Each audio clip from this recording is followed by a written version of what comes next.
दूसरी बार होगा जब चुनावी मैदान में अभय चौटाला है। इससे पहले आपको बता दें कि 2 बार से वो विधायक चुने जा चुके हैं और दूसरी तरफ आज थोड़ी ही देर में वो अपना वोट कास्ट करने के लिए जाएंगे, लेकिन उससे पहले उनके आवास का जो नज़ारा है वो आपको एक बार हम दिखाएंगे कि यहाँ पर पूरी तरह से तैयारियां शुरू हो गई हैं। क्योंकि और दूसरी तरफ एक तस्वीर आपको देखने को मिलेगी कि जहाँ पर बीएसपी के साथ इस बार जो है तीसरी बार जो है एनोलो का गठबंधन है। ऐसे में यहाँ पर झंडा एनोलो का तो है ही, साथ में बीएसपी का भी झंडा आपको दिखाई दे रहा होगा यहाँ रेजिडेंस पर। और लोग भी यहाँ पर आवाजाही जो है शुरू हो चुकी है, क्योंकि 9 बजे का वो वक्त है जब अभय चौटाला अपने आवास से निकलकर अपना वोट जो है कास्ट करने जाएंगे और तीसरी बार जो है चुनावी मैदान में है। 24 साल से ये अभय चौटाला का इलाहाबाद की अगर बात करें तो 24 साल से ये गढ़ माना जाता है। और काजल, आप लगातार बता रही हैं क्या कुछ मौजूदा हाल ग्राउंड जीरो पर बने हुए हैं, लेकिन इसी बीच अब हम स्टूडियो में फिर से चर्चा की शुरुआत करते हैं और सबसे पहले मैं संजीव कौशिक जी आपके पास आऊंगी। अभी कुछ देर पहले हम केंद्रीय मंत्री कृष्णपाल गुर्जर को सुन रहे थे। उनका कहना है कि हम हैट्रिक लगाने जा रहे हैं, किसी तरह की कोई शंका नहीं है, कोई डर नहीं है। 36 बिरादरियों पर पूरा विश्वास है।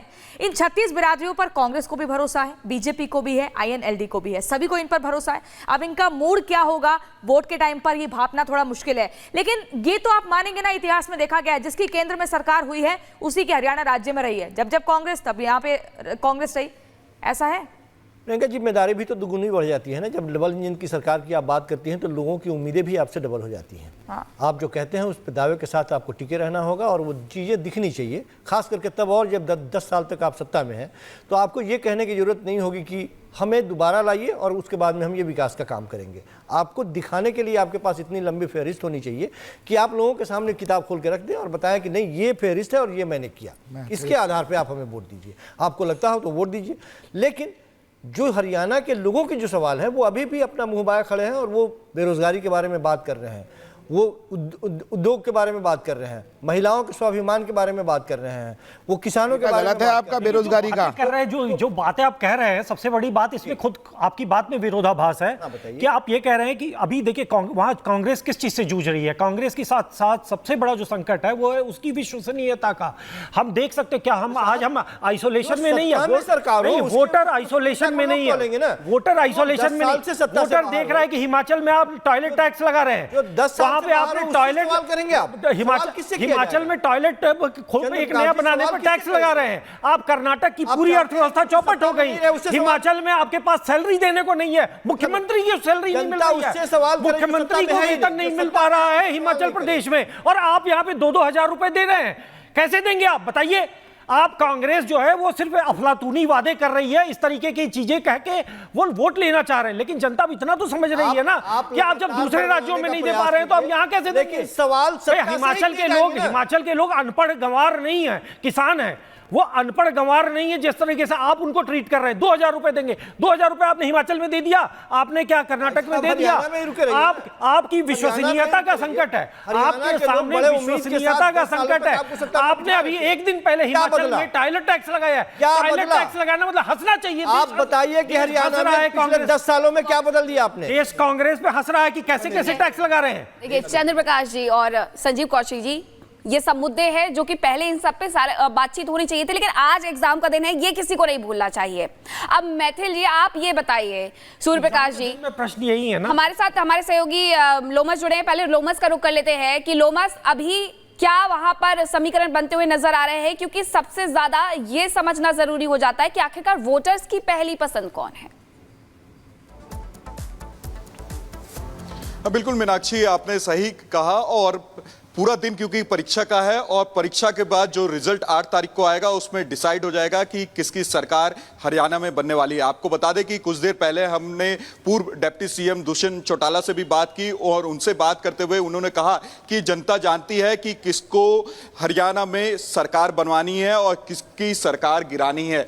जनता को मालूम है और जनता काम पे वोट डालेगी, विकास पे वोट डालेगी और आम मुद्दों को लेकर के वोट डालेगी। उन्होंने ये भी कहा कि जो बीजेपी के द्वारा वादे किए जा रहे हैं वो वादे काफी निराधार हैं और कांग्रेस जिस तरीके से बातें करते हुए नजर आ रही है, कांग्रेस कहीं पे भी जमीन पे नजर नहीं आ रही है। जब उनसे बातचीत कर रहे थे तो वो गठबंधन वाली बात पर मुकर गए थे। अब इसी को लेकर के मेरा सवाल है आपसे सूर्य कुमार मैथिल जी, सूर्य प्रकाश जी, कि अब इस बार आपको किंग मेकर की भूमिका में कौन नजर आ रहा है? 2014 की अगर हम बात करें 47 सीटें, अब उसके बाद 2019 की हम बात करें 40 सीटें, इस बार सीटें घटेंगी या बढ़ेंगी? क्योंकि आप ये तो कह रहे हैं कि सरकार हम ही बनाएंगे, सत्ता में हम ही आएंगे, लेकिन क्या कोई किंग मेकर भी होगा, किसी के पक्ष में पूर्ण तरीके से बहुमत जाते हुए दिखेगा?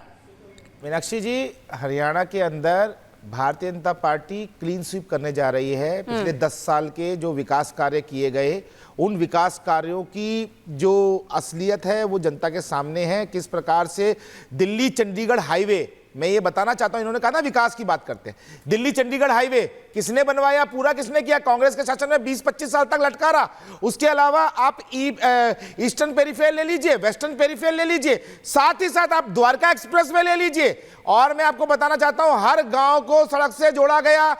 हरियाणा के अंदर 24 घंटे बिजली है इसमें। और एक और बात, अभी आपके एक वोटर ने कहा कि मुझे राष्ट्र सुरक्षा सबसे इंपॉर्टेंट है, तो क्या हरियाणा जो कि शेरों की भूमि है, शहीदों की भूमि है, किसान की भूमि है, पहलवान की भूमि है, साथ में जवान की भूमि है, आप मुझे बताइए कि ऐसे किसी व्यक्ति को हरियाणा की जनता वोट करेगी जो जाकर विदेशों में आतंकवादियों के संग बैठ के चाय पीता हो?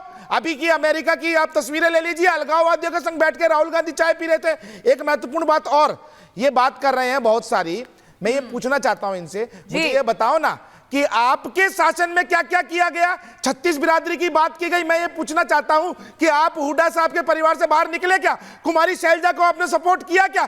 दलितों को आपने प्रतिनिधित्व दिया क्या? लेकिन भारतीय जनता पार्टी के अंदर नायब सिंह सैनी ले लीजिए, खट्टर साहब ले लीजिए, 36 बिरादरी का पूरा प्रतिनिधित्व यदि किसी पार्टी ने दिया है हरियाणा में तो वो भारतीय जनता पार्टी ने दिया है। आपके हिसाब से आपको ये लग रहा है, लेकिन ये जनता तय करेगी, क्योंकि आज इन बातों को गिनाने का, कहने का कोई औचित्य है नहीं। अब जनता ने तय कर लिया, मन बना लिया बहुत दिन पहले। लेकिन प्रश्न का उत्तर आज मिलेगा, तो प्रश्न तो यही है ना जी। आपने बता दिया कि क्या कुछ मुद्दे रहे, क्या कुछ हालात हैं। आप कह रहे हैं देश के नाम पर हरियाणा में वोट पड़ेगा। खैर, हम 8 तारीख को देखेंगे। अभी अपने दर्शकों को हम सुनवा देते हैं कि विनेश फोगाट क्या कुछ कह रही हैं, जिन्हें कांग्रेस ने जुलाना विधानसभा क्षेत्र से टिकट दिया, अपना प्रत्याशी बनाया। सुनिए जरा। लिए नहीं, पूरे हरियाणा के लिए आज बहुत बड़ा दिन है और हम आए हैं सुबह सुबह अपने घर पे मतदान करने के लिए। और मैं पूरे देशवासियों से, पूरे हरियाणा वासियों से मैं आग्रह करती हूँ कि मतदान जरूर करने जाएं। ये आपका अधिकार है, ये आपकी ताकत है, इसको आपको जाना चाहिए और एक उत्सव के रूप में आपको मनाना चाहिए। मिस फोगाट, आप एज अ वोटर किन मुद्दों पे वोट करिए?